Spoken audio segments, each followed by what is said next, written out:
শুধু দর্শক বন্ধু, আপনারা দেখছেন একে নিউজ বাংলা। পথ দেখাচ্ছে কিন্তু ভাঙড়। বোম বন্দুক গুলিতে নয়, ব্লাড ডোনেশন করে ভাঙড়ের সাধারণ মানুষ, চাষা ভূষব ভাঙড়ের যে মানুষ রক্তদান করে সারা ভারতবর্ষ তথা সারা বিশ্বের দরবারে এই ভাঙড়কে তুলে ধরছেন। তারা এটা কি প্রমাণ করতে চাচ্ছেন যে তৃণমূল যতই বলুক ভাঙড় থেকে আমরা জিতবো? তারা এই ব্লাড দিয়ে কি প্রমাণ করে দিচ্ছেন যে আমরা প্রয়োজনে ব্লাড দেব? ভোট তো দূরের কথা। আমরা এই সমস্ত বিষয়ে কথা বলবো। আমাদের সঙ্গে রয়েছেন আজাদ সমাজ পার্টির পশ্চিমবঙ্গ দায়িত্বপ্রাপ্ত ইমতিয়াজ মোল্লা মহাশয়। তৃণমূল সমস্ত ভালো কাজকে বাধা দেবে, তবেই এটা তৃণমূল। আজকে যদি নওশাদ সিদ্দিকী অ্যান্টি সোশ্যাল অ্যাক্টিভিটিতে থাকতো তাহলে হয়তো এত সমস্যা হতো না, কারণ তখন মানুষ ঘৃণা করতো। কিন্তু নওশাদ সিদ্দিকী যদি ভালো কাজ করে, মানুষের যদি ভালোবাসা কুড়ায়, সমর্থন কুড়ায়, অতএব তৃণমূলের মাথা ব্যথা। একটা রাজ্যে একটা ছেলে কাজ করছে, নওশাদ সিদ্দিকী, তার জ্বালায় ভয়ে মরে যাচ্ছে 3 বারের মুখ্যমন্ত্রী। তাহলে এইটা তৃণমূলের জন্য খুব লজ্জার ব্যাপার।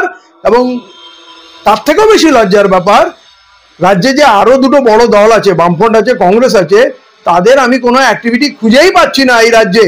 এরাই তো মমতা বন্দ্যোপাধ্যায়কে জায়গা করে দিচ্ছে। এরাই মমতা বন্দ্যোপাধ্যায়কে, এই যে প্রতিবার বিজয়ী হয়েছে, এখনো পর্যন্ত দেখুন বসে কোনো আলোচনা নেই, সিট সমঝোতা নেই, কোনো জোট নিয়ে কথা নেই।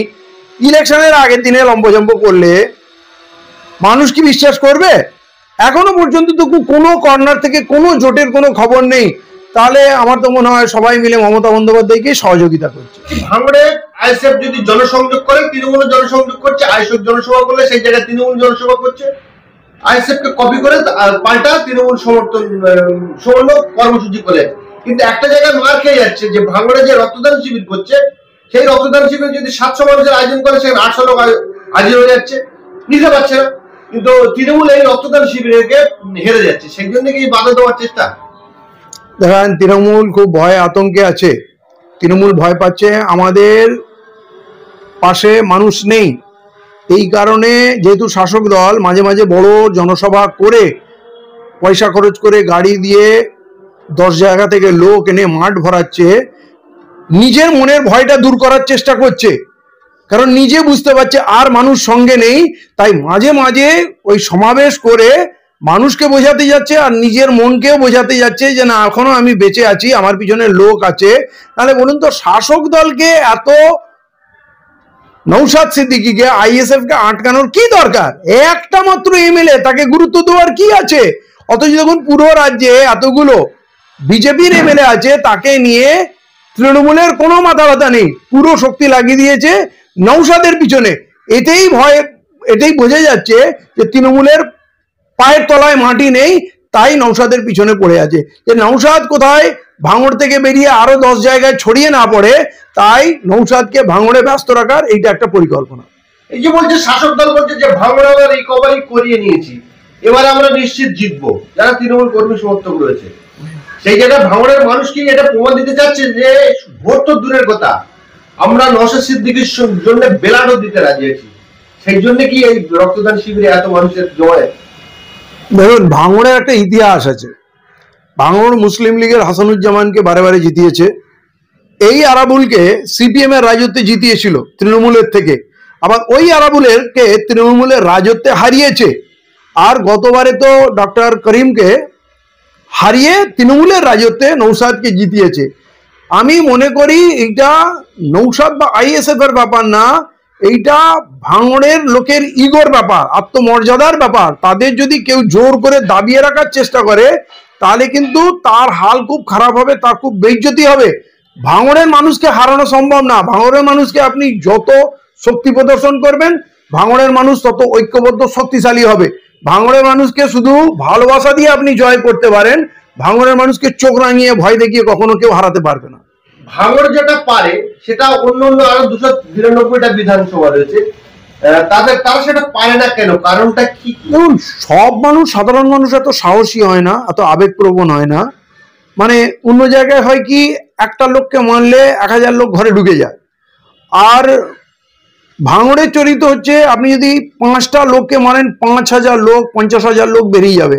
মানে সেখানে তৃণমূলের গুন্ডা পুলিশ কম পড়ে যায়। এই কারণে ভাঙড়কে, কিন্তু এরকম একটা এক্সট্রাঅর্ডিনারি চরিত্র, অসাধারণ মনোবল এবং আত্মসম্মান বোধ পুরো পশ্চিমবাংলায় আর কোথাও আমি এটা দেখতে পাইনি। ভাঙড়ের একদা তৃণমূল জন্মলগ্ন থেকে যারা করে আসছে, আরাবুল, কাইজার, তারা এই শওকত মোল্লা ভাঙড়ের দায়িত্ব পাওয়ার পরে একসঙ্গে প্রথমে ছিল, এখন একদম আর এই বিভাজন, এই কাইজার এবং আরাবুল তারাও বলছে যে ভাঙড়ের সমস্ত অশান্তির মূলে শওকত মোল্লা, তাকে ভাঙড় থেকে খেদাতে হবে। কি বলবেন? এই কথা সমর্থনযোগ্য, কারণ শওকত মোল্লা কোনো পলিটিশিয়ান না, একটা নির্মম ক্রিমিনাল। ওর মধ্যে মায়া, দয়া, মমত্ববোধ বা মানবিকতা কিছুই নেই। ও নিজেকে বড় করার জন্য আইএসএফ কেন, তৃণমূলের লোককেও হাজারে হাজারে খুন করতে পারে, হত্যা করতে পারে, এবং সেইটা যে বহুবার ও করেছে এইটা সবাই জানে, মুখ্যমন্ত্রী নিজেও জানে ও কি ধরনের criminal. National human rights commission সেও ওকে নোটোরিয়াস ক্রিমিনাল বলেছে। অতএব ওকে যে আরাবুল বা কাইজার, যাদের কথা বলুন, তৃণমূলের লোকরাও যে ওকে পছন্দ করে না, ওকে ঘৃণা করে, এইটা আপনার এই বক্তব্যের মধ্যেই ফুটে উঠছে। দেখুন, এই রাজ্যের মানবিক মুখ্যমন্ত্রী এইটা বলেন, আপনারা হয়তো সাংবাদিক হিসেবে বলেন, এইটা আমরা একদম বিশ্বাস করি না। উনি কোনো মানবিক না। রাজ্যের সমস্ত জায়গায় উনি আসার পর হত্যা বেড়েছে এবং নির্মম উনি অত্যাচার করেছেন। আর এখানে শওকত মোল্লাকে লাগানো হয়েছে ভাঙড়ের মানুষকে শাস্তি দেওয়ার জন্য, যে কেন আইএসএফ এর নওশাদ সিদ্দিকী ওখানে দিল, অতএব ওখানকার মানুষকে শাস্তি পেতে হবে। এবং সেইটা শওকত মোল্লা এখন ব্যর্থ বলে এখন জাহাঙ্গীর বলে একটা ছোড়াকে ওইখানে ঢোকাচ্ছে বজবজ থেকে এনে, যে ওর থেকেও ডেঞ্জারাস ক্রিমিনাল হচ্ছে জাহাঙ্গীর, অতএব ও ওইখানে যাবে। মানে এখন ভাঙড়ের প্রতিটা লোকের সঙ্গে শ্রীমতী মমতা বন্দ্যোপাধ্যায়ের শত্রুতা, যতক্ষণ না ওদেরকে উনি মানে দাবিয়ে মানে একেবারে ধ্বংস না করে দেবেন, ততক্ষণ উনি পিছু ছাড়বেন না।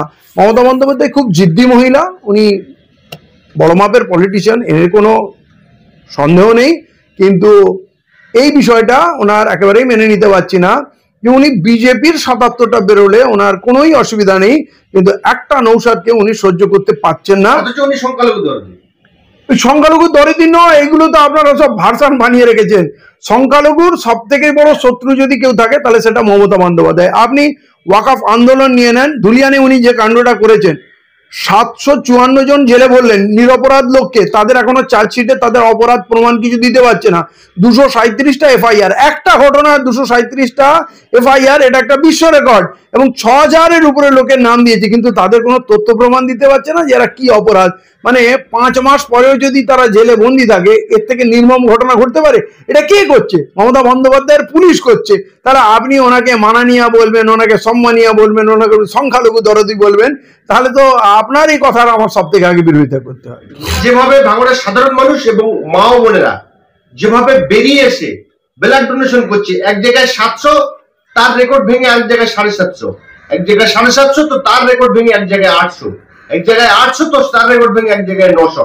এই যে হিউজ ব্লাড দিয়ে, রক্ত দিয়ে ভাঙড়ের যে পরিচয় সারা ভারতবর্ষ তথা বিশ্বের দরবারে ছড়িয়ে দিচ্ছেন।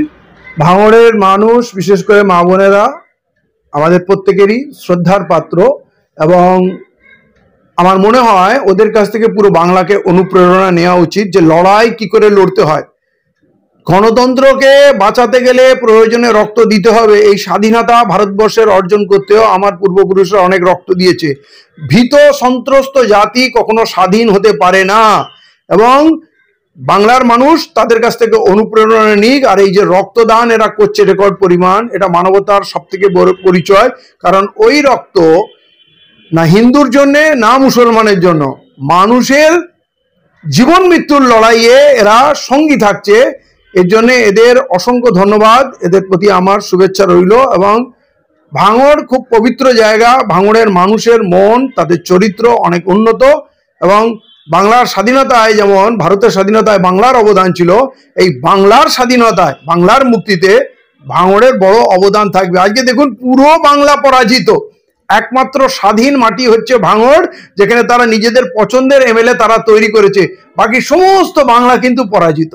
অতএব এটাই প্রমাণ করছে যে এরা কতটা বড় যোদ্ধা এবং কতটা সম্মানের অধিকারী। প্রতিটা মানুষকে ভাঙড় থেকে শিক্ষা নেওয়া উচিত।